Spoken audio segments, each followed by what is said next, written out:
We are joined on the podcast today by the Chamber's resident manufacturing advisor, Ian Wilson, to talk to us about his experience in manufacturing and different ways the industry can impact our community, all in celebration of National Manufacturing Day.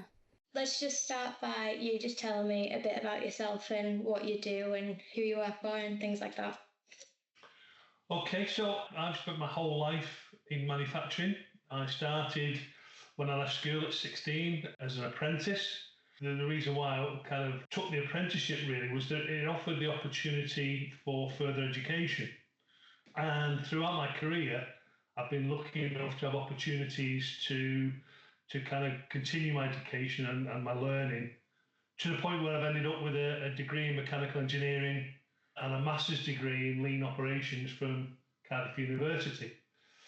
And I think that kind of, as well as the knowledge and experience that you gain, I think having some qualifications that back up that you know what you're talking about, I think helps.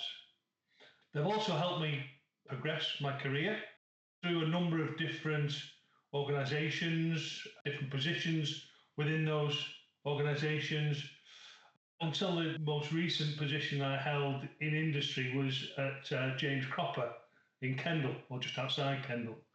And that was the reason for me moving up into the Lake District, into Cumbria. And I was an operations manager at one of the divisions at James Cropper. I then got the opportunity through the master's degree that I gained to join an organisation based in Manchester delivering a government-sponsored contract to support SMEs throughout the whole of the Northwest, including Cumbria. And obviously being based in Cumbria, I was responsible mainly, in the main, for all the support that was delivered on that contract to companies in Cumbria. And it was a superb role. Got to help and work with lots of great companies. And it kind of led me into the field of consultancy. So since that contract was ended by the government in late 2015, I set myself up as a self-employed consultant, continuing to support manufacturing companies across the whole of the Northwest primarily, but I do work outside the Northwest as well, in helping them with training, in helping them with process improvement activities, working with their shop floor teams to educate them and kind of get them thinking differently about what they do and how they do it. Yeah, that's great. What kind of things inspired you into getting into the manufacturing industry? Was it a certain person or just something that you found interesting? Well, I guess like a lot of people, it was my father, because my father worked for the company and had done for a long time when I started as an apprentice. And so throughout my kind of later childhood years before I started work, I kind of got to realise that, you know, he'd done fairly well out of it in terms of the lifestyle that we enjoyed. And so I kind of had that little kind of thing in front of me every day in terms of that manufacturing was a viable kind of career. But then I also kind of recognised that I would also learn skills, especially through the apprenticeship, skills that would stand me in good stead in later in my career. And again, through my father, I also recognised that there was a potential career path. That, you know, if you were good at your job and you kind of thing, then there were opportunities for you to progress throughout to different positions within the company. So all of those kind of rounded up, if you like, and put in my mind that manufacturing was a feasible career to get into. Yeah, definitely. And why do you think manufacturing is so critical in a more local community such as like Cumbria? Well, I think it's a number of reasons. I think the first one is that it creates local jobs, and those jobs tend to carry with them competitive salaries. I think the other thing with manufacturing is that, unlike some other jobs that require advanced qualifications to be able to get into them, manufacturing, you don't need those advanced qualifications. You can get in with low-level qualifications. And so it kind of makes itself available to a wider population or section of the population within the local communities. I think the second thing then is that then has a rollout effect to create some economic stability within local communities. Because if these people who are working in these manufacturing companies live and work in the local areas, then they have a kind of trickle down effect in terms of supporting other local sectors, such as the retail sectors and even the construction sectors in those areas, because they'll be looking to buy things, they'll be looking to live in houses or, move up the chain, if you like, the property ladder, as it were. And I think all of that kind of creates this economic stability within the local community.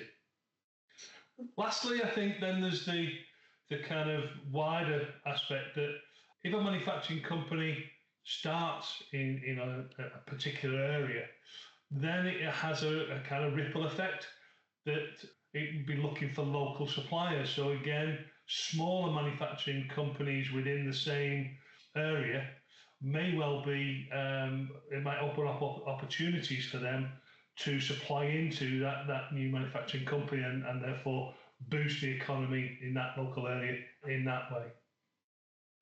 I think overall manufacturing is more than just an industry that produces goods. It's a key driver of economic growth and stability. And by creating jobs and boosting local businesses, I think it plays a critical role in the health of regional economies.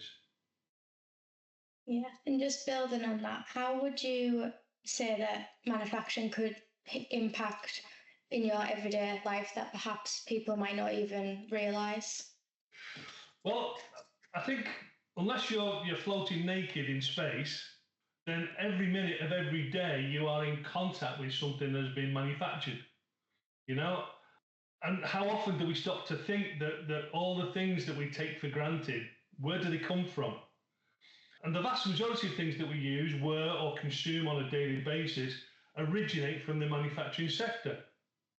And that's the everyday stuff. But then there's also one-off kind of things that happen. And if I can mention the COVID pandemic, for example, without the pharmaceutical industry, when that crisis hit the whole world, and the kind of capability of those companies to manufacture vast quantities of the vaccines that the whole world was looking for, then I think the result of COVID could have been a lot worse.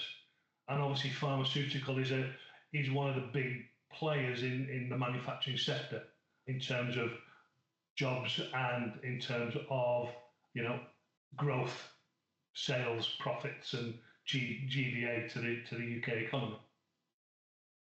Yes, definitely. And just more on a personal note, what does manufacturing mean to you? Well, having spent a lifetime in manufacturing, I'm very passionate. And that's why I do the job I do, because I get such a sense of purpose when I get that light bulb moment, when I see somebody who kind of recognises that there's potentially a better way of doing what they do. And that's what drives me. And I firmly believe that the future of this country is dependent upon it maintaining a healthy manufacturing sector. The sector accounted for 8.8% of total UK economic output and 8.1% of employment last year. They are massive figures.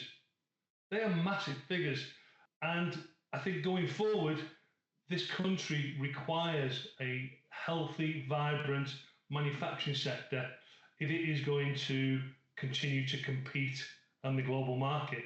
Currently, we rank at 12th across the world, and I think the government need to think long and deep that the more support they can give to the manufacturing sector, then the more benefit the whole economy is going to give. So I think that's worth celebrating. Definitely. And you mentioned before about you doing an apprenticeship yourself. In today's world, what kind of career opportunities do you think there is for young people who are looking to get into the manufacturing industry? Well, I think apprenticeships are still a valid option for youngsters to leave school and enter into manufacturing. The government seem very keen on apprenticeship schemes and are pouring quite a lot of money into those. So I think there are huge opportunities in there. There's also things like graduate schemes and traineeships T-levels, as they're potentially called, qualifications that again help youngsters to break into manufacturing companies. So I think those are all still opportunities. My worry is that society has changed with the advent of technology in my lifetime. And working with your hands seems to the young people of today, and I have grandchildren of my own that I'm speaking from experience with, that don't seem to think of that as a viable career, which is a shame because as we go forward, technology and AI especially is on the horizon, are going to play a larger and larger part in manufacturing. And they are technologies and methodologies that require brain power, not working with hands. And so I think there are huge opportunities going forward for that mold of or that traditional perspective in terms of working with your hands to change, and for people to work more with their minds rather than their hands. Yeah, that's great. That's all of the questions that I have for you today, but is there any more that you would like to add, or any advice or anything that you would like to share? No, I look back over my career and I wouldn't change a thing. I would not change a thing. The opportunities and the lifestyle that a career in manufacturing has provided for me and my family been superb. And whilst obviously the global marketplace brings challenges, and even within the best of the best, the likes of the Toyotas of this world and things like that, a career solely in one company is a rarity these days, whereas when I started my career, it wasn't. However, there's still lots of manufacturing companies out there, and there's still a career path that people can forge. Whilst it might not be in the one company, it can still be throughout the manufacturing sector, largely as I did eventually. But my journey was kind of driven by my obsession to be better. Yeah. All right. Well, thank you for taking the time to answer those questions.